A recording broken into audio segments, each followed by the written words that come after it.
मुक़द्दस उलमाए ज़मील एहतराम काबिल कद्र व सामाईन बज़्म अज़ीज़ प्यारे बच्चों, नौजवान साथियों, काबिल कद्र बुज़ुर्गों, इंतहाई अदब व एहतराम के साथ अस्सलामु अलैकुम व रहमतुल्लाहि व बरकातुहू।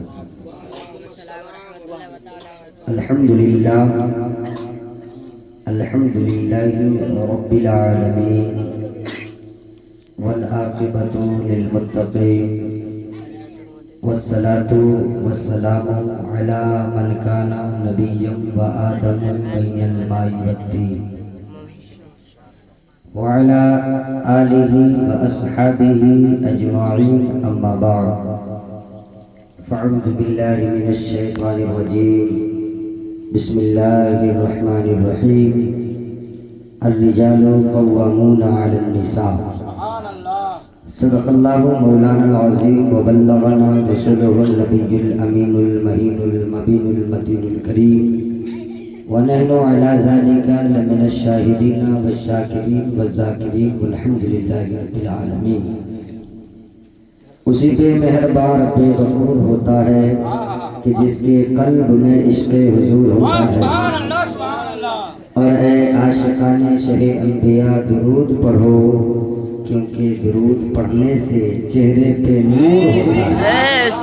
आइए हम और आप सबसे पहले सारी कायनात की मरकज़े अक़ीदत जनाब मुहम्मद रसूलुल्लाह सल्लल्लाहु ताला अलैहि वसल्लम की मुक़द्दस बारगाह में झूमकर दुरूद शरीफ का नजराना पेश करें। मोहब्बत के साथ पढ़ें अल्लाहुम्मा सल्लि अला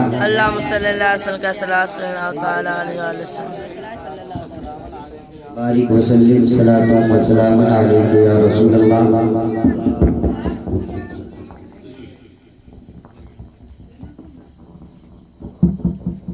काबिल मुबारकबाद है आली जनाब अब्दुल गफूर साहब कि जिन्होंने अपने लड़के के शादी के मौके पर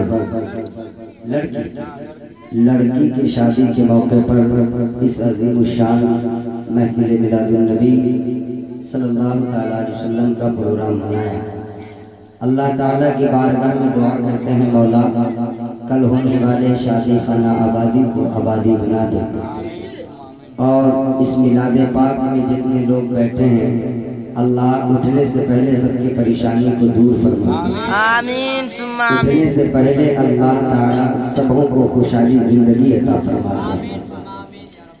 मेंबर शरीफ पर उलमाए ज़मील एहतराम का एक नूरानी काफिला तशरीफ फरमा है।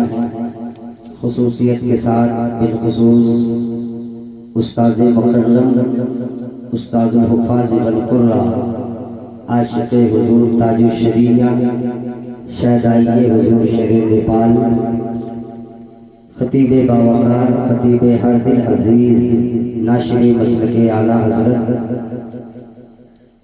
हज़रत अल्लामा मौलाना हाफिज़ व क़ारी मोहम्मद ताजुद्दीन कैसर रज़वी जामई तशरीफ़ रखते हैं और साथ ही साथ शहनशाह तरन्नुम शायर हिंदो नेपाल हज़रत शादाब अंबर अशरफी साहिबान, जिनसे अभी आपने नाते पाके मुस्तफ़ा समाअत किया, और नक़ीब अहले सुन्नत अदीब शहीद नक़ीबुल उलमा हज़रत अल्लामा मौलाना अब्दुल हन्नान साहब की शानदार मुक़ाबत हो रही है। और खुशी की बात यह है कि आपके गांव में जो मदरसा फैज़ान शरीयत है, उस मदरसे के होनहार कामयाब तलबा ने सरे शाम से आपको नातो मनक़बत के अशार अल्लाह और उसके रसूल की प्यारी बातें आप तक पहुँचाया, आप समाअत कर रहे थे। अल्लाह ताला हम तमाम लोगों की हाज़िरी को अपनी बारगाह में कबूल फरमाए। आपके इस मोहल्ले में मैं पहली बार हाज़िरी की सआदत हासिल कर रहा हूँ और हमारे गल्फ समाज सेवा के कमेटी के अध्यक्ष अली जनाब मोहतरम भाई अजीजुल साहब यहाँ बैठे हैं, नोटों की बरसात कर रहे हैं। अल्लाह इनकी कमाई में मजीद बरकत अता फरमाए। देने से कम नहीं होता है, अल्लाह के राह में एक देता है तो अल्लाह उसे 10 अता फरमाता है। ये बात गलत नहीं है। इधर आइए ना सामने, नहीं इधर आइए, अच्छे लोग हैं। हमारे साबिर भाई तो इतने दूर चले गए कि लगता है हमको नजर भी नहीं आएंगे। हाँ माशाल्लाह, इधर आइए। अल्लाह के राह में जो एक देता है अल्लाह उसे 10 देता है। सुनिएगा, इस बात को समझा दे पहले। अल्लाह के राह में जो एक देता है उसे अल्लाह 10 देता है। बहुत अच्छी नात खानी अभी शायर अहले सुन्नत शादाबो अंबर अशरफी साहब कर रहे थे। सितारे नात पढ़ते हैं, समंदर नात पढ़ते हैं। ये नात पढ़े तो क्या, सितारे नात पढ़ते हैं, समंदर नात पढ़ते हैं। आप ही के हवाले से सितारे नात पढ़ते हैं, समंदर नात पढ़ते हैं। पूज हल्की बंद मुट्ठी में तो कंकर नात पढ़ते हैं। जिनका बाप समझते हैं, कंकर समझते हैं किसको कहते हैं? माशाअल्लाह, आप चेहरे पे दाढ़ी तो नहीं रखे हैं मगर आपका चेहरा चमक रहा है। अल्लाह ताला हमेशा आपको नेक काम करने की तौफीक अता फरमाए। माशाअल्लाह, तो ये लोग नात पढ़ रहे थे तो मैं ये कह रहा था कि सितारे नात पढ़ते हैं। देखिए मैंने तो पढ़ा था शादाबो अंबर अशरफी साहब के हवाले से, लेकिन ये 10 का नोट काश बंद हो जाता तो हम लोग को 150 में मिल जाता है। नहीं मिलेगा, अल्लाह सलामत रखे। हम नात नहीं पढ़ते हैं, तकलीफ करते हैं, लेकिन एक शायर साहब देवरिया में नात पढ़ रहे थे तो इसी तरह कह रहे थे कि हज़रात ये 10 टकिया 5 टकिया अगर बंद हो जाता तो 100 का नोट आने लगता। तो एक बूढ़े चाचा मिलाद में बैठे थे, एकदम जेब में हाथ डाले और जवानी का रंग लाए और जेब से 100 रुपया निकाला, छठ से स्टेज पर आए, अब मौलाना साहब के हाथ में दे दिए शायर साहब के। शायर साहब देखने के बाद खुश हो गए कि चलो भाई बहुत अच्छा हुआ। कहने के बाद 5 का बंद हो गया, 100 का आने लगा। तो बूढ़े चाचा कान में कहते हैं हजरत 10 रुपया रोक लीजिएगा, 90 रुपया वापस। ऐसा नहीं है। समाज गल्फ समाज सेवा कमेटी के जुमला नौजवानों को अल्लाह सलामत रखे, अल्लाह उनकी कमाई में भी बरकत अता फरमाए, अल्लाह ताला सेहत और तंदुरुस्ती में बरकत अता फरमाए। मैं 4 मिसरे पढ़ता हूँ, अगर आप तकरीर सुनने का मूड बना लेंगे। देखिए कोई चाचा तो ऐसे बैठे होंगे, एक जगह मिलाद में गए ना तो एक बूढ़े चाचा इसी तरह टंगड़ी फैला के बैठे। मैंने कहा चाचा आप टंगड़ी फैला के मुंह खोल के काहे बैठे हुए? तो कहते मौलाना साहब आप तो अभी आए। हमने कहा क्या हुआ, अभी आके क्या हुआ? तो मौलाना साहब आप अभी आए, हम मगरिब के बाद से बैठे हुए। हमने कहा क्या हुआ चाचा? तो कहा कि मौलाना साहब बैठे बैठे सुन रहे थे तो सुनते सुनते हमारा दोनों कान सुन हो गया। हम कहा आप क्या कर रहे हैं? तो कहा मौलाना साहब अब हम मुंह खोल के डायरेक्ट वीडियो कर रहे हैं। ये वीडियो करने की जरूरत नहीं है, दिल के डायरी में नोट कर लीजिए। जो हमारे भाई बैठे हैं अल्लाह आपको सलामत रखे। जरा आप बोल दीजिए धीरे से सुभान अल्लाह। अल्लाह ताला आपको सलामत रखे। मुस्कुरा रहे हैं, जब कोई मुस्कुराता है तो मुझे नबी की हदीस याद आ जाती है। नबी की हदीस ये याद आती है, मुस्कुराना किसी दुनियादार की सुन्नत नहीं, अहमद मुख्तार की सुन्नत है। सुभान अल्लाह सुभान अल्लाह। ये अब्दुल गफूर साहब इधर लाल रुमाल बांट के धीरे धीरे बतिया रहे हैं। कान में मत बतियाइए, अगर बतियाना है तो मैदान में बतियाइए, क्योंकि नबी का गुलाम डरता नहीं है। नबी का गुलाम ये कहता है कि जो जान मांगो तो जान दे दूं, जो माल मांगो तो माल दे दूं, मगर ये हमसे कभी न होगा। नबी का जाहो जलाल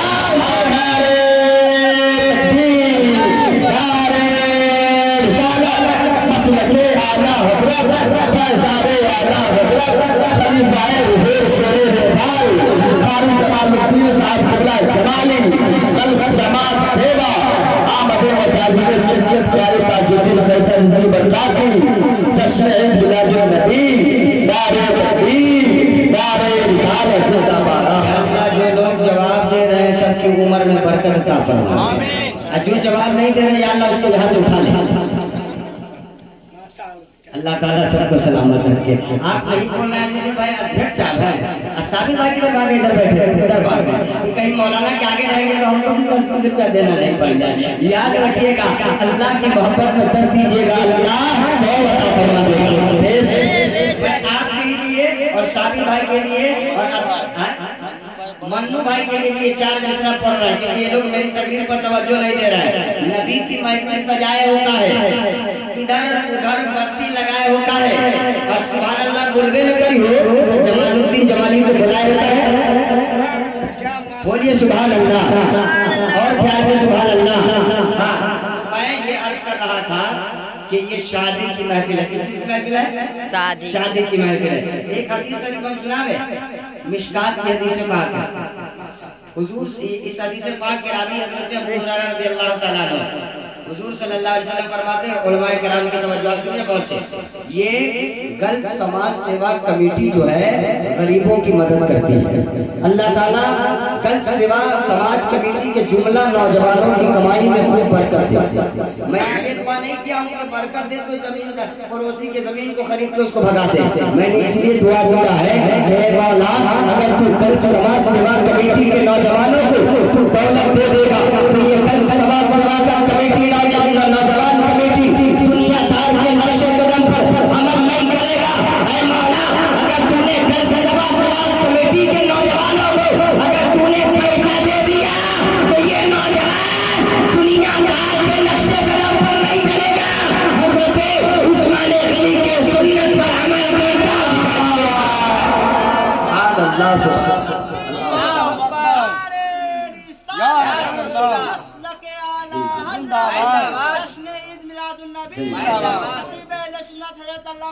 जमालुद्दीन जमाली साहब किबला अल्लाह साहब नारा लगा रहे थे। एक मिसरा है कि या रसूल अल्लाह के नारा से हमको प्यार है। आप लोग किससे प्यार है? उसी से है, तो कहीं बोलते नहीं है। यकीनन याद रखिएगा, नबी का नाम लेते लेते जो मर जाता है वो जन्नत का हकदार बन जाता है। अल्लाह ने फैसला कर दिया, तुझसे और जन्नत से क्या मतलब, वहाँ भी दूर हो, हम रसूलुल्लाह के जन्नत रसूलुल्लाह जो रसूल का हो जाता है जन्नत उसकी हो जाती है। हदीस में सुना रहा था, सुनाओ, ये मिशकात शरीफ की हदीस से पाक है। हुजूर फरमाते हैं ये गल्फ समाज कमेटी जो है, गल्फ समाज सेवा कमेटी, ये जो है गरीबों की मदद करती है ना भाई। एक बात सुनिए, ये समझ लीजिए आप ये मदद नहीं करते हैं, मोहब्बत का प्रचार करते हैं। असली ये मोहब्बत है क्या? ये मोहब्बत है क्या? सुनिए, हुजूर फरमाते हैं, ये मिशकात की हदीस पाक है। इस हदीस पाक के रावी हजरत अबू हुरैरा है। वो कहते हैं कि हुजूर सल्लल्लाहु अलैहि वसल्लम ने फरमाया, कसम है, उसका तर्जुमा कर रहा हूँ उर्दू जबान में ताकि आपको समझ में आ जाए। हुजूर ने फरमाया, कसम है उस जात की जिसके कब्ज़े कुदरत में मेरी जान। हुजूर कसम खा रहे हैं। आपका अगर किसी को कसम खाकर कोई बात कहते हैं तो कसम खाने का मकसद क्या होता है कि मैं जो कह रहा हूँ वो बात गलत नहीं है, बिल्कुल सच्ची बात। आप जो कसम खाते हैं सुनेगा, हुजूर कसम खाते हैं और कसम खाने के बाद हुजूर फरमाते, नबी फरमाते हैं, ऐ लोगों तुम उस वक्त तक जन्नत में दाखिल नहीं हो सकते हो जब तक कि तुम सच्चे मुसलमान नहीं बन जाते हो। उस वक्त तक जन्नत में दाखिल नहीं हो सकते हो जब तक कि तुम सच्चे मुसलमान नहीं हो जाते हो। गल्फ समाज सेवा कमेटी के जुमला नौजवानों, आप सुन लो, नबी ने फरमाया कि तुम उस वक्त तक जन्नत में दाखिल नहीं हो सकते जब तक तुम सच्चे मुसलमान नहीं बन जाते हो। और नबी ने आगे कहा कि तुम उस वक्त तक सच्चे मुसलमान बन नहीं सकते जब तक तुम आपस में लोगों के साथ मोहब्बत कायम नहीं कर लेते हो। अल्लाहू अकबर। नबी ने क्या कहा? तुम उस वक्त तक जन्नत में नहीं जाओगे जब तक सच्चे मुसलमान नहीं बन जाओगे। और तुम उस वक्त तक सच्चे मुसलमान नहीं बन सकते जब तक कि तुम आपस में मोहब्बत अगर कोई गरीब आदमी है, किसी का एक्सीडेंट हो जाता है, कोई बीमार हो जाता है, उसका कोई मददगार नहीं है, ये गलत समाज कमेटी के जुमला नौजवान उन्हें जानते भी नहीं है, उन्हें पहचानते भी नहीं है, उनसे कभी मुलाकात भी नहीं है, उनको कभी देखा भी नहीं है, लेकिन फोन आता है तो फला आदमी का एक्सीडेंट हो गया है, फला आदमी बीमार है, फला आदमी हॉस्पिटल में है, वो मरने के किनारे है, अगर 50,000 रुपये से उनकी मदद कर दी जाएगी तो उनकी जान बच जाएगी। लेकिन समाज सेवा कमेटी के नौजवान उन्हें देखा भी नहीं है, उन्हें भी पहचाना भी नहीं है, उनसे कभी मुलाकात भी नहीं है, लेकिन जो ही फोन आता है तो ये कल समाज सेवा कमेटी के नौजवान नबी के तरीके को अपना करके नबी के इस हदीस पर अमल करते हुए उनसे मोहब्बत करते हैं और उनकी मदद करके उनको जान को बचा लिया करते हैं।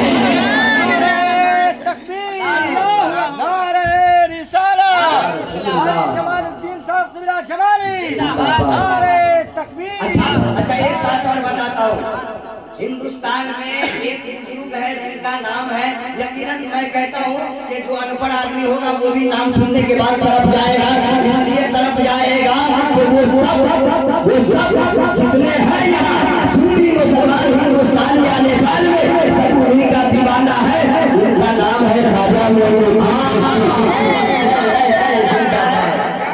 क्या नाम है उनका? अच्छा एक बात सुनिए, आप जो करते हैं मोहब्बत, आपके घर में अगर कोई बीमार होगा, अध्यक्ष साहब है ना, अल्लाह आपकी उम्र में बरकत अता फरमाए, आप लोग को सलामत रखे। साबिर भाई बोलिए आमीन। आप सुभान अल्लाह बोलते हैं, बहुत अच्छा लगता है, मैं एक भारी दुआ देकर जाता हूँ, अल्लाह आपको करोड़पति बना माशाअल्लाह। सुनिए बात, आप मदद करते हैं, अगर आपके घर में कोई बीमार हो, आपके पास फोन आ जाए जनकपुर से एक आदमी हॉस्पिटल में मरने के किनारे है, अपने घर में बाद में देखेंगे, पहले उनकी मदद करते हैं ना, यही आपका मिशन है। आप इसीलिए कमेटी खोले हैं। एक बात सुनिए, ये तरीका किसका है? हिंदुस्तान के जो राजा है उसको हम लोग ख्वाजा कहते हैं, है ना, उनका असल नाम है मोइनुद्दीन, लेकिन उनको गरीब नवाज कहते क्यों है? सुन लीजिए, तवज्जो है, मेरी बात सुनना है। बगदाद की सरजमीन पर गौसे पाक ने एक मरतबा ईशा की नमाज पढ़ाने के बाद ऐलान किया, सुनिए गौर से, ऐलान किया, क्या ऐलान किया? गौसे पाक कौन है? तमाम वलियों के सरदार है अब्दुल गफूर साहब। इधर देखिए, किधर देख रहे हैं? इधर देखिए, बहुत प्यारी बात बता रहा हूँ। गौसे पाक ने ऐलान किया कि आज फजर की नमाज जो मेरे पीछे पढ़ेगा वो बगैर हिसाबो किताब जन्नती हो जाएगा। गौसे पाक ने ऐलान किया जो मेरे पीछे आज फजर की नमाज पढ़ेगा वो जन्नती। और गौसे पाक ने ये भी कहा कि जो किसी को बताएगा वो जहन्नमी, जो किसी को बताएगा वो, जो पढ़ेगा वो, बात समझ में आ रही कि नहीं समझ में आ रही? खत्म कर दे, सुनिएगा, जो पढ़ेगा फजर की नमाज आज मेरे पीछे वो जन्नती। आप लोग बोलिए, इधर वाले तो बोलिए ना, ये हमारे उस्ताद है। अरे भाई मैं क्या बताऊं, आज जो मैं बोल रहा हूँ हिंदुस्तान नेपाल में तकरीर, ये सब हमारे बड़े भाई भी है, और उन्हें अपने साथ रख करके मार के पिटाई करके, लेकिन इतना पिटाई किया, लेकिन पिटाई के साथ साथ इतना कामयाब कर दिया है कि जिस स्टेज पर चला जाता हो अपना लोहा करके आता है। ये मत बदला मत देखिए, ये मत सोचिए कि मतलब दुगना है। अल्हम्दुलिल्लाह हाफिज भी है, कारी भी है, आलिम भी है, फाजिल भी है, और मैं क्या बताऊं ये खतीब भी है। जब नाक पढ़ते हैं तो बड़े बड़े शायर भी फेल हो जाते हैं, ये मैंने देखा है अल्हम्दुलिल्लाह। अल्लाह ताला मेरे बड़े भाई भी है और मेरे उस्ताद भी, अल्लाह को बरकत अता फरमाए। तो बोलिए ना आमीन। उनका जिंदा रहेंगे तब ना आपका जनाजा पढ़ाएंगे। हम लोग जाने दें। हाँ सुभान अल्लाह, सुभान अल्लाह। अल्लाह ताला आप लोगों को सलामत रखे और आपके इमाम साहब का साया आप पर कादिर कायम हो जाए। बोलिए आमीन। तुमने गौर से सुनना है, वैसे बात ने क्या कहा? आज जो मेरे पीछे फजर पढ़ेगा वो जन्नती, कोई से बता देगा वो। एक बात बताइए, आपके बाजार में कोई प्रधानमंत्री आएगा और कहेगा कि जो आदमी मेरे पास सुबह 4 बजे पहुंच जाए उसको 1 लाख रुपया दूंगा, और जो किसी से बता देगा उसको मार के भगा दूंगा, कोई बताएगा? बोलिए दार वाले, बोलिए हाँ लोग बोलिए ना, ठंडी के मौसम में दो बुढ़वा बैठा रहता है, खैनी लगाता है, नींद नहीं आती है, तो एक बुढ़वा कहता है राजा था, तो दूसरा बुढ़वा कहता हाँ लगता है इसका बेटा देख क्या है, पता रहता है कि नहीं? तो हाँ ना बोलिएगा तो मैं आपको ये 2.5 किलो की खोपड़ी मत हिलाइए, 1 किलो की जबान से बोलिए ताकि सुभान अल्लाह बोलिए।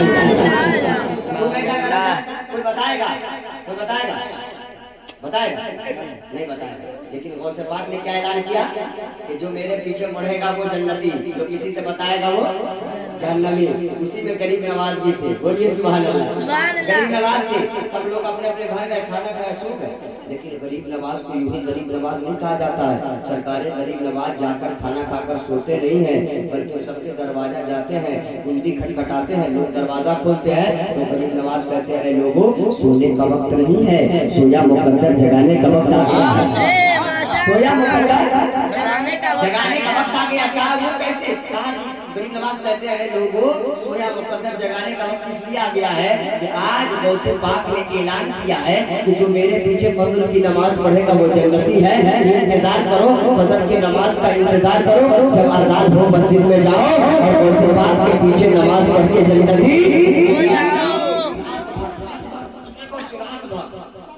जगाते रहे, जगाते रहे, जगाते रहे, जगाते रहे, फजर की अजान हो गई। इधर देखिए, इधर देखिए, रात भर जगाते रहे, गरीब नवाज जगाते रहे, फजर की अजान हुई, मोहल्ले के सारे लोग जाकर भीड़ लगा दी। गौसे पाक नमाज पढ़ाया, नमाज पढ़ाने के बाद जब दाढ़ी तरफ सलाम फेरे तो देखा बहुत भीड़ है, बाएं तरफ सलाम फेरे देखा बहुत भीड़ है। गौसे पाक खड़े हो गए,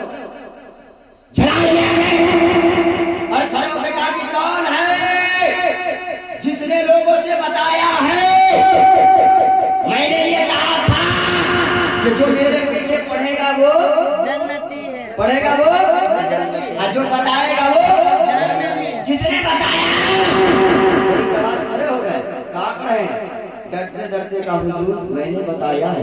तो गौसे पाक ने कहा कि तुमने नहीं सुना था कि मैंने ये भी कहा था जो मेरे पीछे नमाज पढ़ेगा वो जन्नती, लेकिन जो लोगों से बताएगा वो जहन्नमी। तो गरीब नवाज का जवाब सुनिए। सरकारें गरीब नवाज कहते हैं कि सरकार रात भर लोगों को जगा जगा करके, रात भर लोगों को जगा जगा करके जहन्नमी बनता रहा, मगर आपके पीछे नमाज पढ़ के जन्नती बन गया।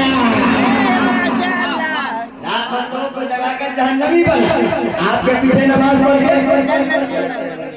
यही तो करते हैं समाज, गलत समाज सेवा कमेटी। अल्लाह से लेते हैं, अल्लाह के बंदों में तकसीम करते हैं। अल्लाह से लेते मेहनत मजदूरी करके कमाते हैं और गरीबों की मदद करके अल्लाह की रज़ा हासिल करते हैं। अरे नबी ने फरमाया है जो किसी गरीब की मदद करता है अल्लाह उसको परेशानियों से बचा लेता है, अल्लाह उसकी कमाई में बरकत देता है। एक बात बताइए, आप लोग कमेटी के नौजवान हैं, किसी गरीब को दिया तो आपका पैसा घटा है, बरकत हुई है ना? आप मोदी साहब से बार बार सुनते हैं ना कि अल्लाह के राह में 1 2 तो 10 मिलेगा। एक जगह एक मोदी साहब तकरीर कर रहे थे, सुनिएगा, एक मोदी साहब तकरीर कर रहे थे अल्लाह के राह में 1 2 10 मिलेगा, 1 2 10 मिलेगा। एक कंजूस आदमी बैठे थे, कंजूस बैठे थे, उन्होंने 10 रुपए निकाला, कहा हमारे 10 दे देंगे तो कल हमको 100 मिलेगा। दिया 10 रुपया, कहा मौलवी साहब हमने आपको 10 दिया, क्या आपको 100 मिलेगा? कहा बिल्कुल, अल्लाह के राह में जो 1 देता है उसे 10 मिलता है और जो 10 देता है उसको 100 मिलता है। बेचारा इसे खुशी में मिला के बाद घर गया, अपनी बीवी से बताया कहा कि हमने 10 दिया, कल 100 मिलेगा। मौलवी साहब ने कहा हर आदमी झूठ बोल सकता है मगर मौलवी साहब मिलेगा 100। बेचारा कल के इंतजार कर रहा है, सोचो फिक्र में पड़ गया, परेशान हो गया। 10 बजा, 12 बज गया, 1 बजा, 2 बज गया, नहीं मिला। रात का सन्नाटा छा गया, 10 बज गया, रात 11 बज गया, नहीं मिला। बेचारा इसी परेशानी में, इसी सोचो फिक्र में उसकी तबीयत खराब हो गई। यानी बार बार बाथरूम आना शुरू हो गया, बार बाथरूम आना शुरू हो गया। और उस जमाने में बाथरूम का सिस्टम यानी टॉयलेट जो बना है ना वो नहीं था, लोग चोरी में जाते थे। इसी सोचो फिक्र में उसका पेट खराब हुआ, लोटा लेता और खेत में जाता, आता जाता बेचारा बहुत कमजोर हो गया। एक दिन जा रहा था, उधर से आ रहा था तो देखा बटुआ गिरा हुआ, तो बटुआ उठाया तो उसको खोला तो देखा 100 रुपया है। क्या देखा? खुशी हो गया, खुशुआ घर गया, बीवी से कहा कि मिला तो है 100 मगर बहुत परेशानी के बाद मिला। और फिर उसी रात में उसी मोहल्ले में मिला शरीफ था, वही मौलाना साहब तकरीर कर रहे थे, हजरात अल्लाह की राह में 1 दोगे तो 10 मिलेगा, 10 दोगे तो 100 मिलेगा। वो भी कंजूस आदमी बैठा था, खड़ा हो गया मौलाना साहब चुप रहिए, आप तो झूठ बोलते हैं। क्या हुआ? मौलाना साहब अल्लाह एक का 10 देता है और 10 का 100 देता है। आप लोग आधी तकलीफ क्या करते हैं, पूरी तकलीफ क्या नहीं करते। अल्लाह एक का 10 देता है, 10 का 100 देता है, मगर ऐसे नहीं देता है। पहले बार बार बाथरूम दोहराता है, उसके बाद देता है। बात समझ में आ रही है? ऐसा नहीं सोचिएगा। अगर दुनिया में आपको नहीं मिले, दुनिया में नहीं मिले, बड़ी जिम्मेदारी से कहता हूँ, ये किसी मौलवी की जबान नहीं है, ये किसी मुफ्ती की जबान नहीं है, ये किसी मुफक्किर की जबान नहीं है, ये किसी मस्जिद के इमाम की जबान नहीं है। ये मेरे नबी का फरमान है कि जो अल्लाह के राह में एक देता है, अल्लाह उसे 10 अता फरमा देता है। अगर आपने दुनिया में अल्लाह की राह में एक दिया है, अगर 10 न मिले तो घबराने की जरूरत नहीं है। अल्लाह इसी एक के सदके में आपके गुनाहों को माफ कर देगा और एक के सदके में अल्लाह आपको जन्नत का हकदार बना देगा।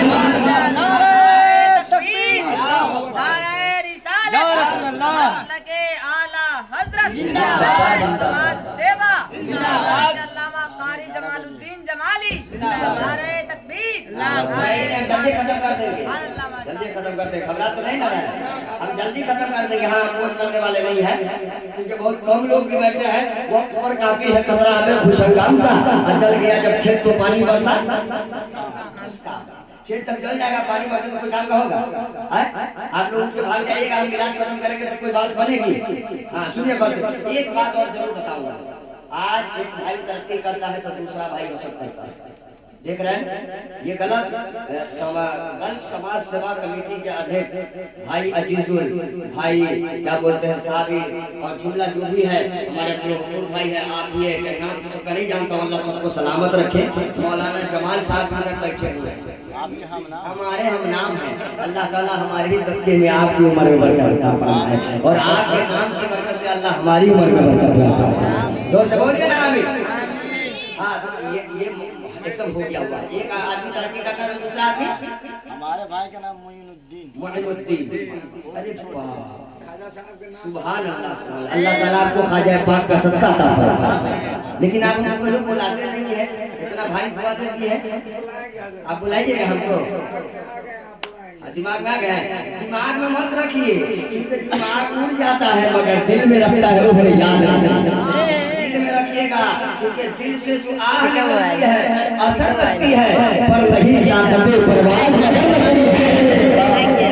भैया ज्यादा बात लंबी हो जाएगी कि ये भाई तरक्की कर रहे होंगे, कल समाज सेवा के अध्यक्ष बने होंगे तो एक आदमी को जरूर तकलीफ हुई होगी कि कैसे बन गया था छोटा आदमी, इतना बड़ा पोस्ट पर कैसे चला गया, ऐसा होता है।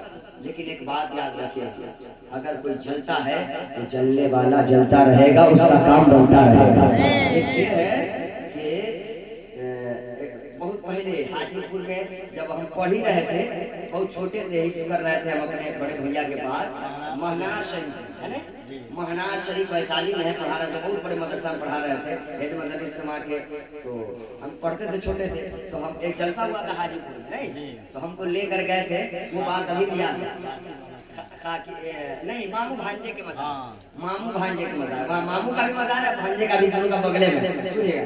तो उसी मज़ार पर ले गए थे, तो एक शायर है दिलवर असलमी, वही पढ़े थे कि अपने आका की महफिल सजाना है, जान मेरी रहे या जान मेरी रहे या, मामू भांजे का उससे मनाना है, जान मेरी रहे या। और उन्होंने कहा था जलने वाले को हरदम जलाते रहो, आगे आप बोलिए, जलने वाले को हरदम जलाना है, जान मेरी रहे या।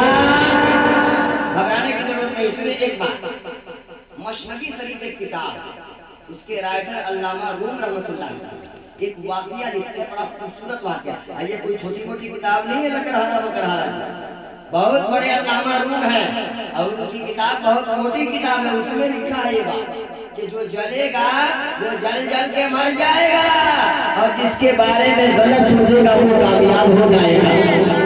एक वाक़या लिखते हैं, इस वाक़े को मैं सुनाकर आपको समझाकर अपनी तकरीर खत्म करके जगह ले लूंगा, क्योंकि मेरे बाद मेरे उस्ताद मुकर्रम बिरादर अकबर खतीब दौरा हज़रत अल्लामा कारी ताजुद्दीन कैसर रज़वी आपको सुनिए गौर से। अल्लामा रूम लिखते हैं, एक बादशाह था, क्या था? एक बात। हम चिल्लाने को होता जाए तो आपके बक्सा उखाड़ देंगे, मगर चिल्लाना मकसद नहीं, आपको बात समझाना। घबरा तो नहीं रहे? सुभान अल्लाह। कुछ चाचा लोग जो घबरा रहे हैं आप उठ करके चले जाइएगा, अगर घबराइएगा नहीं तो हमारे लिए दुआ दीजिएगा। सुनिए बात, एक बादशाह थे, क्या थे? बादशाह। बादशाह अपने दरबार में एक मुखन्नस को रखता था। मुखन्नस समझते हैं? नहीं समझते आप लोग, क्या समझते हैं? हिजरा, हिजरा समझते हैं? हिजरू नहीं समझते? ट्रेन में सफर किया आप लोगों ने? ट्रेन में जैसे छपड़ी बजाते हैं क्या बोलते हैं? छक्का। छक्का उसको कहते हैं जो ना मर्द है ना बीच वाले को क्या कहा जाता है? कुछ लोग देखिएगा ऐसे होते हैं, इमाम साहब के मुंह पर इमाम साहब की तारीफों करेंगे, आप पीछे इमाम साहब कैसा होना वैसा होता, वही समझिए वो छक्का ही है। जो इमाम साहब के मुंह पर तारीफ करे आप पीछे बुराई करे वो कौन है? छक्का। हाँ, उसको उर्दू जबान में मुनाफिक कहते हैं। क्या कहते हैं? मुनाफिक कहते हैं। और सुनिएगा, तो वो बादशाह अपने दरबार में एक हिजरा को रखा था। हिजरा को क्या रखा था? सुनिए, बादशाह ने हिजरा को इसलिए रखा था कि बादशाह का दरबार है तो कोई ना कोई तो पूछता रहेगा, तो नाश्ता कौन लाएगा? बादशाह। चाय कौन लाएगा? नाश्ता बादशाह। नहीं, बादशाह ने इसलिए रखा था कि नाश्ता चाय पर मेहमान आवे तो ये हिजरा चाय लावेगा, नाश्ता लावेगा, पान लावेगा, मेहमान की खिदमत करेगा। और बादशाह ने अपने दरबार में एक मौलाना साहब रखा। किसको रखा था? मौलाना। कौन से? सुनिएगा इस वाक्य को सुन लीजिए, बहुत दिन तक इंशाअल्लाह आपको याद रहेगी। और सुनिएगा और आप इस पर अमल कर लीजिएगा तो यकीन जानिए इस पे अमल की बरकत से आप कामयाब हो जाएंगे। क्योंकि आज एक भाई तरक्की करता है, दूसरा हसद करता है। एक भाई अगर तरक्की करता है, दूसरा भाई उसके पीछे लग जाता है। लेकिन याद रखिएगा, मैं एक पैगाम देकर जा रहा हूँ, अगर आपका पड़ोसी तरक्की करे, आपका भाई तरक्की करे, आपका रिश्तेदार तरक्की करे, आपको हसद करने की जरूरत नहीं है, आपको जलन करने की जरूरत नहीं है। आप कहोगे मौलाना जब हम हसद न करेंगे, जलन न करेंगे तो हमें क्या करने की जरूरत है? पैगाम लेकर जाइए, अगर आपका भाई तरक्की करता है तो आप रब्बी बारगाह में दुआ के लिए हाथ उठाइए और मौला से कहिए, ऐ पाक परवरदिगार आलम, मेरा भाई तरक्की कर रहा है, मौला इन्हें भी तरक्की अता फरमा और इनके सदके में हमें भी तरक्की अता फरमा। ऐसा होना चाहिए। सुनिए गौर से, तरक्की से जो जलता है उसका अंजाम क्या होगा? तो बादशाह ने एक हिजरा को रखा और एक मूली साहब को रखा। किसको रखा? मूली साहब को रखा। मूली साहब क्या रखा? मूली साहब से नाश्ता मंगवाएगा। कोई आपने देखा कि मूली साहब से नाश्ता मंगवाते हुए? मूली साहब पहुंचते तो मूली साहब के लिए कोई नाश्ता। तो बादशाह ने मूली साहब को इसलिए रखा था कि कोई मसला आवेगा तो मसला को बहुत समझदार आदमी है माशाअल्लाह। अरे भाई हम तो आपकी शादी हो गई? अच्छा अच्छा, बाल बच्चे की शादी कीजिएगा ना, हमको खबर मिलेगी कि आपके घर मिला देगा बगैर दफ्तर में चले जाएंगे। हाँ होगा तो बुलाइएगा। सुभान अल्लाह, बहुत समझदार आदमी, अल्लाह आपको सलामत रखे। मौलाना जमाल साहब हंस रहे हैं, अल्लाह सलामत रखे। सुभान अल्लाह। जब कोई मुस्कुराता है तो बड़ी बड़ा अच्छा लगता है, क्योंकि मुस्कुराना मेरी सरकार की। सुनिए, तो बादशाह ने मौलवी साहब क्या रखा? मसला का हल करने के लिए। हिजरा को क्या रखा?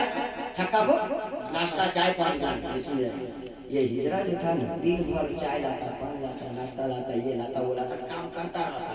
मौलवी साहब इज्जत के साथ कुर्सी पर हमेशा ये। आप वर्ग समाज सेवा के अध्यक्ष तो क्या हुआ? आप कहीं पर बैठे रहिएगा चार आदमी के बीच में, अगर कोई डॉक्टर पहुंचेगा तो कुर्सी छोड़िएगा, ईमानदारी से बताइए, नहीं छोड़िएगा। कोई कलेक्टर पहुंचे तो कुर्सी छोड़िएगा, नहीं छोड़िएगा।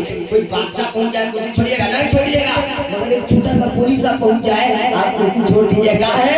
क्योंकि कुरान में अल्लाह ने कहा है, वो तो ये जुमन बशा, वो तो ये जुमन बशा, इज्जतों से न कमानी कोई और नहीं, परवरदिगार आलम है।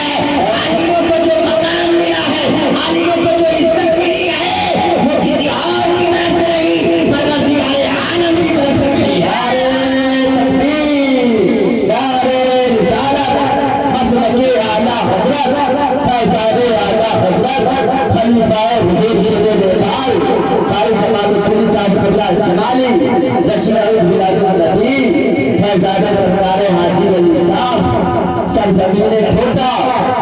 समाज सेवा, नारे तकबीर, नारे रिसालत। ये हमारे भाई सब लोग नवाज रहे हैं मोहब्बतों से, अल्लाह आप लोग को सलामत रखे। ये पैसा क्या चीज है भाई? 10 रुपया 100 रुपया हमको दे दीजिएगा तो हमारा हमारी जिंदगी गुजर जाए? नहीं, इससे पता चलता है कि मुझसे प्यार नहीं करता है आप लोग। मेरे सरकार की मोहब्बत में लुटा रहे हैं, सरकार की मोहब्बत में लुटा रहे हैं। अब तक इसकी तर्जमानी बरेली के अहमद रजा ने कर दिया कि कौन देता है देने को मुंह चाहिए, देने वाला है सच्चा। और बोलिए देने वाला सच्चा हमारा नबी। मोदी साहब कहा रखा था मसला का हल करने के लिए, हिजरा का रखा था चाय पान नाश्ता लाने के लिए। ये बेचारा हिजरा दिन भर काम करता रहता। मोदी साहब कुर्सी लगा के बैठे रहते थे तो हिजरे को बड़ी जलन होती थी, दुश्मनी करता था कि अरे बादशाह हमको भी रखा है, मोदी साहब को रखा है, दोनों को तनख्वाह मिल रही है, मगर हम खर्चते खर्चते मरने पर है, मोदी साहब बैठे बैठे तनख्वाह ले रहे हैं, कोई मसला भी नहीं आता कि हल करे। जो हिजरा था मोदी साहब जलन करता था। मोदी साहब को फंसाने के लिए 3 सवाल तैयार, मुख्तसर बता देता हूं। कैसे सवाल तैयार किया? 3 सवाल तैयार किया। पहला सवाल क्या था? बादशाह के पास वो हिजरा गया और जाकर कहा बादशाह सलामत, मोदी साहब को आप मसले का हल करने के लिए रखे, अभी तक तो कोई मसला आया नहीं कि हल करे। ये मोदी साहब बैठे बैठे तनख्वाह ले रहे हैं 2-3 महीना से, आज तक कोई सवाल भी नहीं आया जिनसे किया जाए। आज मेरे पास 3 सवाल आया, मैंने 3 सवाल तैयार किया। मौलाना से 3 सवाल कीजिए, अगर मौलाना जवाब दे देते तो ठीक है, अगर मौलाना जवाब नहीं देते हैं तो इसको फांसी बात। बादशाह ने कहा बोलो सवाल क्या है? हमने तो सवाल का जवाब ही देने के लिए रखा है। तो वो हिजरा कहता है मौला बादशाह सलामत, मौलाना से पहला सवाल ये कीजिए जमीन का 20 सेंटर कहाँ है? ये सवाल हल्का है कि भारी है? और ईमान से बताइएगा, बता पाइएगा कोई आदमी? तकरीर सुनने से फायदा होता है कि नुकसान? सुनने से जो किसी को फंसाने के लिए सोचता है उसका अंजाम क्या होता है? पहला सवाल जमीन का 20 सेंटर कहाँ है? दूसरा सवाल हिजरा कहता है बादशाह से, बादशाह सलामत दूसरा सवाल मोदी साहब से कीजिए आसमान में तारे बोलिए ना, आसमान में तारे कितने हैं? भारी सवाल है कि हल्का है? तो मैं सबको जवाब दे पाऊं ना? सुना हिजरा ने तीसरा सवाल किया बादशाह सलामत, मौलाना से सवाल कीजिए तीसरा कि दुनिया में कितने मर्द है और कितनी औरतें। तीनों सवाल मुश्किल है। बादशाह ने सुना, कहा ठीक है, मौलाना को सवाल का जवाब देने के लिए रखे। बुलाते हैं मौलाना को, बादशाह ने बुलाया, कहा मौलाना साहब इधर आइए। मौलाना साहब पहुंच गया। अब मौलाना बादशाह ने कहा मौलाना साहब हमने आपको सवाल का जवाब देने के लिए रखा है, अभी तक तो कोई सवाल भी नहीं आता कि हम आपसे सवाल करें, आज मेरे पास 3 सवाल आया है, जवाब दे दीजिए। कहा मौलाना ने सोचा कि भाई कुरान से सवाल करेगा या हदीस से सवाल करेगा, हम तो कुरान हदीस पढ़े, जवाब दे देंगे। मौलाना साहब ने कहा बादशाह सलामत सवाल किया जाए। बादशाह ने कहा मौलाना साहब सुनिए, सवाल से पहले इस सवाल जो मैं कर रहा हूँ 3 दिन की मोहलत है आपको, अगर आपने 3 दिन में जवाब दे दिया मेरे सवालों का तो ठीक है, वरना हम चौथे दिन आपको फांसी पर। मौलाना साहब ने सोचा हम जवाब दे ही देंगे, कुरान हदीस से करेगा, कुरान हदीस पढ़े। मौलाना साहब ने कहा बादशाह सलामत सवाल किया जाए। बादशाह ने पहला सवाल किया, मौलाना साहब बताइए जमीन का 20 सेंटर। मौलाना ने जब सुना तो दिमाग हिल गया, दिमाग हिल गया, हिलने वाला तो सवाल ही है, दिमाग हिल गया। हिलते हिलते दिमाग से मौलाना साहब ने कहा बादशाह सलामत दूसरा सवाल किया जाए। बादशाह ने कहा मौलाना साहब मेरा दूसरा सवाल ये है, बताइए आसमान में तारे। मौलाना साहब ने जब दूसरा सवाल का सुना तो दिमाग का स्क्रू ढीला हो गया, पसीने में शराबोर हो गए। इतना मुश्किल सवाल, और दिमाग में मौलाना साहब तो बहुत चालाक भी होते हैं। मौलाना साहब को फंसाने के लिए मत सोचिएगा, जो मौलाना को फंसाने के लिए सोचता है याद रखिएगा मौलाना किसी दुनियादार की किताब को पढ़ के मौलाना नहीं होता है, अल्लाह की किताब को पढ़ के मौलाना होता है। अल्लाह की किताब में क्या नहीं है, वक्त नहीं है, वरना हम तो बताते आपको रातों रात, तो आप सुनते सुनते मचलते रहते। वक्त कम है, मौलाना अल्लाह की किताब को पढ़ने के बाद मौलाना बनता है। कुरान अल्लाह की किताब है। सुनिए गौर से, मौलाना साहब दिमाग में सोचने लगे कि भाई ये किसका दिमाग है, तो दिमाग में कह रहा ओहो ये हिजरा मुझसे जलता था, लगता है ये हिजरा फंसाने के लिए 3 सवाल बादशाह को दिया है और बादशाह ने मुझसे कर दिया है। मौलाना साहब ने बादशाह से कहा ठीक है बादशाह सलामत तीसरा सवाल क्या है बताइए। तो बादशाह ने कहा तीसरा सवाल ये है, बताओ बताइए मौलाना साहब दुनिया में कितने मर्द और कितनी, बोलिए ना। और मौलाना साहब ने सोचा कि हम क्या, इसका जवाब हम क्या, हमारा बाप भी नहीं देता। मौलाना साहब धीरे धीरे सोचने लगे कि अब तो हम 3 दिन के मेहमान दुनिया से जाने वाले, इंतकाल करने वाले। तो मौलाना साहब ने सोचा कि यहाँ पे काहे मरे, मरना ही है तो ऐसे काहे मरे, कम से कम बीवी बाल बच्चा से मुलाकात कर लेंगे तो मरने में ठीक रहेगा। मौलाना साहब ने सोचा, तो मौलाना साहब ने दिमाग लड़ाया और कहा बादशाह सलामत ठीक है, 3 दिन की मोहलत है ना, ये सवाल तो बड़ा मुश्किल है, 3 दिन की मोहलत है ना, चौथे दिन फांसी पर लटकाइएगा, हमको छुट्टी दीजिए, हम घर जाते हैं, किताब का मुताला करके आएंगे तो आपका सवाल का जवाब दे देंगे। 3 दिन में सोच रहे थे कम से कम घर जाकर बीवी बाल बच्चा से मुलाकात। बादशाह ने कहा ठीक है जाइए, किताब का मुताला कर जाइएगा, जवाब दीजिएगा। मौलाना साहब घर गए, दरवाजे पर दस्तक दिया, आवाज लगाई तो बीवी अंदर से दरवाजा खोलती है तो मौलाना साहब ने बीवी से लिपट करके रोने लगते हैं। बीवी ने कहा क्या हुआ, क्यों रो रहे हैं? कहा कि क्या बताए रे, बादशाह के दरबार में जो हिजरा रहता था उसने तो मैं फंसाने के लिए बादशाह से 3 सवाल कर दिया है और बादशाह ने मुझसे सवाल कर दिया है, और इतना मुश्किल सवाल है कि मैं क्या, मेरा बाप ही जवाब नहीं देगा। और बादशाह ने कहा 3 दिन की मोहलत है, अगर 3 दिन में जवाब दिया ठीक है, वरना चौथे दिन फांसी पर लटका देंगे। बीवी बेचारी सुनती है तो सोचती है हम भी बेवा हो जाएंगे, तो वो भी बेचारी रोने लगती है। दोनों मियां बीवी रो रहे थे, रोते जा रहे थे। फिर अचानक दरवाजे पर दस्तक होती है, कोई आदमी आकर दरवाजा खटखटाता है। मौलाना साहब दरवाजा खोलते तो क्या देखते हैं, मौलाना साहब का कपड़ा धोने वाला धोबी दरवाजे पर मौलाना साहब का कपड़ा लेकर खड़ा है। मौलाना साहब धोबी से कपड़ा लेते हैं और धोबी को पैसा देते हैं, और देने के बाद मौलाना साहब कहते हैं धोबी आज के बाद से कपड़ा धोने का नंबर क्यों, इसलिए का हम 3 दिन के मेहमान है दुनिया से। तो धोबी कहता मौलाना साहब आपकी तबीयत ठीक है, सब ठीक है ना? सब ठीक है। तो धोबी कहता मौलाना साहब फिर ऐसी बात क्या करते हैं कि 3 दिन के मेहमान है? कहे क्या बताए, वो बादशाह के दरबार में जो हिजरा नहीं रहता था वो मुझसे दुश्मनी करता था और मुझे फंसाने के लिए बादशाह से 3 सवाल कर दिया और वो बादशाह ने मुझसे कर दिया है। 3 दिन की मोहलत है, अगर जवाब दे दिया तो ठीक है, अगर जवाब नहीं दिया तो बादशाह चौथे दिन उसको फांसी पर लटका देगा। इतना मुश्किल सवाल है कि मैं क्या, मेरे कब्र में जो दादा लेटा हुआ है वो दादा भी जवाब नहीं देगा। मौलाना साहब ने जब इतना कहा तो वो धोबी कहता है, सुनिए गौर से, धोबी कहता मौलाना साहब आखिर सवाल कौन सा है जरा बताइए ना। तो मौलाना साहब ने कहा क्या सुनोगे सवाल जवाब, अरे इतना मुश्किल सवाल है उसका जवाब नहीं हो पाएगा मुझसे, तो तुम क्या दे पाओ। धोबी जिद किया, सुनिए धोबी ने जिद किया। जब धोबी ने जिद किया तो मौलाना साहब ने कहा सुनो, पहला सवाल बादशाह ने किया है जमीन का 20 सेंटर कहाँ है। धोबी इत्मीनान से सुनता रहा। मौलाना साहब ने कहा दूसरा सवाल है आसमान में तारे कितने हैं। तीसरा सवाल है दुनिया में कितने मर्द हैं और कितनी औरत। धोबी सुनता है और सुनने के बाद थोड़ी देर सोचता है और सोचने के बाद मुस्कुराता है और मुस्कुरा कर कहता है मौलाना साहब आपको घबराने की कोई जरूरत नहीं है, परेशान होने की जरूरत नहीं है। मौलाना साहब ने कहा फिर क्यों? तो वो धोबी कहता है मौलाना साहब आप बादशाह से कहलवा दीजिए, इसका जवाब मैं बड़ी आसानी से दे दूंगा। बिल्कुल दे दोगे, कहा दे दूंगा। आप कहलवा दीजिए बादशाह से, मैं जवाब दे दूंगा। बोलिए सुभान अल्लाह। धोबी जवाब देगा तो मौलाना की जान बच जाएगी। आप दे दोगे, कहा दे दूंगा। बेचारा धोबी चला गया। मौलाना साहब आराम करने लगे, रात गुजर गई। सुबह होने के बाद मौलाना साहब गुस्ल करते हैं, गुस्ल करके जाने लगते हैं बादशाह के दरबार में। तो अपनी बीवी से कहते हैं कि दुआ करना, अगर धोबी जवाब दे देगा तो तेरे शौहर की जान होने से बच जाओगी। बीवी ने कहा ठीक है जाइए, मैं दुआ करती हूँ। मौलाना साहब बादशाह के दरबार में गए, इधर देखिए इधर देखिए इधर देखिए। मौलाना साहब दरबार में गए और बादशाह से कहा बादशाह सलाम, अरे आपने इतना आसान सवाल कर दिया है, इतना आसान सवाल किया है, तो मैं क्या, मेरा कपड़ा धोने वाला धोबी आपका जवाब दे देगा। अच्छा मौलाना साहब का धोबी कब आएगा? मौलाना साहब ने कहा बादशाह सलामत मेरा धोबी 10 बजे आएगा। 10 बजा तो वो धोबी एक गधे पर सवार होकर हाथ में डंडा लेकर दूसरे हाथ में रस्सी लेकर दरबार में घुसा। क्या हुआ? घुसा।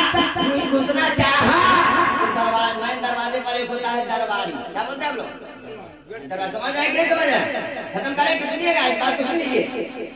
दरबारी रोक दिया, खबरदार ये बादशाह का दरबार है, कोई ऐसे बगैर बादशाह के इजाजत कोई नहीं जा सकता। धोबी कहता है कि जाओ बादशाह से इजाजत लेके आओ कि मौलाना साहब का धोबी आ रहा। गया अंदर की बात, बादशाह सलामत, मौलाना साहब का धोबी अंदर आना चाह रहा है। बादशाह ने कहा कि उसको आने दिया जाए, वो मेरे सवाल का जवाब देने आ रहा। वो दरबारी कहता बादशाह सलामत, उसके उसके हाथ में डंडा है, एक हाथ में रस्सी है, गधा भी है।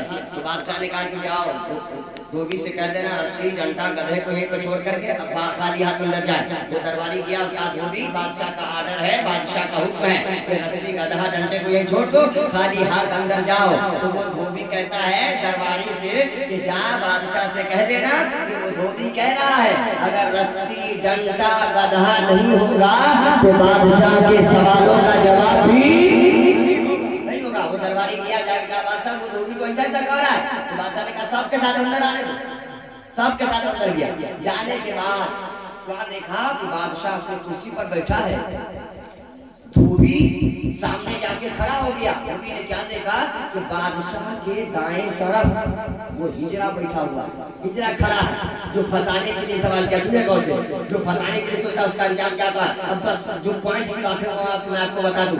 वो हिजड़ा छक्का बादशाह के दाएं तरफ खड़ा है। कहाँ खड़ा है? दाएं तरफ। और मौलाना साहब बाएं तरफ। वो हिजड़ा मुस्कुरा रहा है और मौलाना साहब के आंखों से आंसू टपक रहे हैं। मौलाना साहब के माथे पर पसीना है, मौलाना साहब रो रहे हैं। वो धोबी जाकर सामने खड़ा हो गया, कहा बादशाह सलामत, मैं आपका सवाल का मैं अपने सवालों का जवाब देने आया हूँ, आप सवाल करें। बादशाह ने कहा सुनिएगा सुनिएगा। बादशाह ने कहा है धोबी बता, मेरा पहला सवाल ये है कि जमीन का 20 सेंटर कहाँ है। वो धोबी अपने आंखों को बंद करता है। 15 मिनट, किताबों में लिखा है 20 मिनट, 25 मिनट, आधे घंटे तक आंख को बंद किया और आधे घंटे के बाद वो धोबी आंख खोलता है और हाथ में जो डंडा लिया था उसी जगह गाड़ देता है और कहता बादशाह सलामत, मैंने पूरब से पश्चिम उत्तर से दक्षिण सब शुमार कर लिया है, नाप लिया है, जमीन का 20 सेंटर यही पर है। अगर मेरे नापने में कोई कमी बेशी हो गई हो तो ये हिजड़ा जो देख रहे बैठा हुआ है इसी से नपवा लिया जाए, इसी से नपवा लिया जाए। बादशाह ने कहा है हिजड़ा बता क्या सही है क्या गलत है। हिजड़ा सोचा बाप रे बाप, नापने की बारी मेरे ऊपर आ गई, मैं तो नापते नापते दुनिया से नपा जाऊंगा। उसने भी हिजड़े ने भी दिमाग लड़ाया और दिमाग लड़ा के कहा बादशाह सलामत, 1 इंची का भी फर्क नहीं है, ठीक ठाक यही पर 20 सेंटर। क्या कहा? ठीक ठाक यही पर 20 सेंटर। पहले सवाल का जवाब हो गया। अब बादशाह ने कहा दूसरा सवाल ये है बता आसमान में तारे कितने हैं। मौलाना साहब अभी भी बेचारे रो रहे हैं, लेकिन सुनिएगा गौर से। वो धोबी जो ही सुनता है, बादशाह ने कहा आसमान में तारे कितने हैं, तो वो धोबी आंखों को बंद किया। आधा घंटा पौन घंटा तक आंखों को बंद किया रहा। पौन घंटे के बाद वो धोबी आंख खोलता है और कहता है बादशाह सलामत, हमने गिनती कर लिया, शुमार कर लिया। बादशाह ने कहा कितने आसमान में तारे हैं। धोबी कहता बादशाह सलामत, जितने आसमान में तारे हैं उतने ही तो मेरे गधे के पीठ में बाल है। अगर मेरे गिनने में कोई कमी पेशी हो गई हो तो ये हिजड़ा बैठा हुआ है, उसको कहीं आसमान के तारे को गिन लेता है, मैं गधे के बाल को गिन ले रहा हूँ। बादशाह ने कहा हिजड़ा बता क्या सही है क्या गलत है। सोचा मेरे ऊपर आ गया, अब तो मैं ही मर जाऊंगा। उसने भी दिमाग लगाया और कहा बादशाह सलामत, न एक तारा ज्यादा है न एक माल ज्यादा है, बिल्कुल बराबर है, बिल्कुल बराबर है। आप सुनिए गौर से बात। बादशाह ने कहा तीसरा सवाल बता, दुनिया में कितने मर्द है और कितनी औरतें। धोबी ने आंखों को बंद किया। आधा घंटा पौन घंटा 1 घंटा 1.25 घंटा 1.5 घंटे तक आंखों को बंद किया और पसीने में शराबोर हो गया। वो धोबी 1.5 घंटे के बाद आंख खोला। वो धोबी डंडा निकाला, हिजड़ा को दनादन पिटाई शुरू किया। हिजड़ा बोला बाप रे बाप, मैं मर गया। बादशाह ने कहा क्यों मार रहे हो, तुम्हें मारने के लिए नहीं बुलाया था धोबी, तुम्हें तो सवाल का जवाब देने के लिए बुलाया था, बताओ क्यों मार रहे हो। तो वो धोबी हाथ जोड़ के कहता बादशाह सलामत, जान माफ हो तो एक बात अर्ज करूं। बादशाह ने कहा बोलो क्या बात है। तो वो धोबी कहता है बादशाह सलामत, आपका सवाल यही न था दुनिया में कितने मर्द हैं और कितनी औरतें हैं। बादशाह सलामत मुझे जवाब देना था। मैंने एक तरफ औरतों का सफ लगाया, दूसरी तरफ मर्दों का सफ लगाया। जब मैंने गिनती शुरू किया तो एक मर्द घट गए, एक औरत बढ़ गई। बादशाह सलामत मुझे जवाब देना था ना आपके सवाल का। मैंने फिर दोबारा गिनती शुरू किया तो एक मर्द बढ़ गए, एक औरत घट गई। जब मैंने दोबारा गिनती किया तो एक मर्द घट गए, एक औरत बढ़ गई। कभी मर्द बढ़ रहे हैं, कभी औरतें घट रही है, कभी औरतें बढ़ जा रही है, कभी मर्द घट जा रहे हैं। बादशाह सलामत जब मैंने गौर करके देखा तो ये हिजड़ा था जो कभी मर्दों में खड़ा हो जाता था, कभी औरतों में खड़ा हो जाता था। बादशाह सलामत मैंने सोचा कि मार करके इस हिजड़ा को मार ही दूंगा, न बांस समझ में आई? बात क्या समझ में आई? कि जो हिजड़ा होता है दुनिया में मारा जाता है, जो मुनाफिक होता है दुनिया से लेकर के कब्र से लेकर के हर तक मारा फिरता है, लेकिन जो सच्चा मुसलमान होता है वो दुनिया में भी कामयाब होता है। दुनिया से जाने के बाद नबी के सदक़े में कल बरोज़ क़यामत भी वो कामयाब होता है। अल्लाह ताला हम सबको सच्चा मुसलमान बनाए। आमीन। आमीन। ताला हम लोग को हसद करने से पाक रखे, किसी की बुराई करने से पाक रखे, जलन करने से अल्लाह हम सबको पाक रखे। ये शादी की महफिल है, ये शादी की महफिल है, ये शादी मेरे नबी की सुन्नत है। याद रखिएगा, अगर आपने शादी को शादी के तरीके पर किया तो ये शादी आबादी है। अगर आपने इस शादी को पैरों के तरीके पर चल के अगर किया तो याद रखिएगा यही शादी बर्बादी है। अल्लाह ताला हम सबको हर काम नेक तरीके पर करने की तौफीक अता फरमाए, बुरे कामों से बचे रहने की तौफीक अता फरमाए। मैं अपनी तकरीर को खत्म करता हूँ।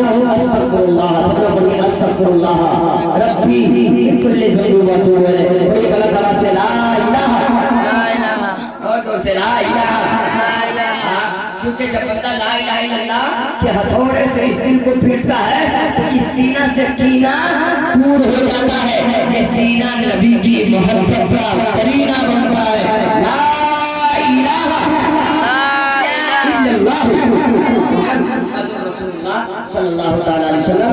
इस्लाम जिंदाबाद, नस्ल की आला हज़रत पाइंदाबाद, वमा अलैना इल्लल बलाग। मैं अपने उस्ताद मोहतरम बिरादर अकबर खतीब दौरा नासिर मुस्लिम की आला हज़रत उस्तादुल हुर्मत ज़वल आशिक हुजूर ताजु शरिया शरिया शहदाए हुजूर शेर नेपाल का इस्तकबाल करता हूँ। आप लोग जवाब देना रहे हो, तकबीर जोर से नारे रिसालत। कारी ताजुद्दीन साहब कारी ताजुद्दीन कैसर